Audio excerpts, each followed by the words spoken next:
এটা হচ্ছে আমার মা বাবা, আর আজ আমার মা বাবার বিবাহবার্ষিকী। 38টা বছর পার করলো একসাথে। দেখেছো বাবা কেমন বাচ্চা ছেলের মতো কাঁদছে। আরে রাত পেরোলে ছোট মেয়ের বিয়ে হয়ে যাবে তাই। জানো, আমার কাছে সব থেকে বেশি বকাটা কিন্তু আমার বাবাই খায়। এই যেমন ধরো, ছাদে খালি পায়ে উঠবে না, ঠান্ডা লাগাবে না, ঠান্ডা জল খাবে না, পরোপকার করতে করতে একটু নিজের কথাও ভাববে, টাইমে খাবে, ইত্যাদি ইত্যাদি ইত্যাদি, আরো অনেক অনেক অনেক শাসন করতে হয়। এই যে আমার মা, না না, আমার মা দুর্গা। ছোটবেলায় এইভাবে কোলের ওপর জোর করে বসিয়ে ইতিহাসের কঠিন কঠিন সাল মুখস্থ করাতো এই মানুষটা। খুব রাগী ছিল জানো।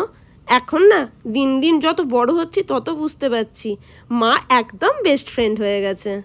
বিয়ের ভিডিও দেখলেই মনে হয় সত্যি কত তাড়াতাড়ি কত বড় হয়ে গেলাম। আর এই বড় করার পেছনে আমার মা বাবার অবদান অনস্বীকার্য। প্রচুর স্যাক্রিফাইস করেছে, প্রচুর। আগের জন্মে বোধহয় কোনো ভালো কাজ করেছিলাম জানো, তাই এরকম একটা মা বাবার কোলে আমার জন্ম দিয়েছেন ভগবান। আমার এমন কোনো ইচ্ছে বা শখ নেই যেটা আমার বাবা পূরণ করেনি, যেটা আমার মা পূরণ করেনি। আমি খুব খুব খুব লাকি। এই যে তোমরা আমার কাজ দেখে এত নাম করো, সব কিন্তু আমার মা বাবারই শিক্ষা, আমার মা বাবারই প্রচেষ্টা।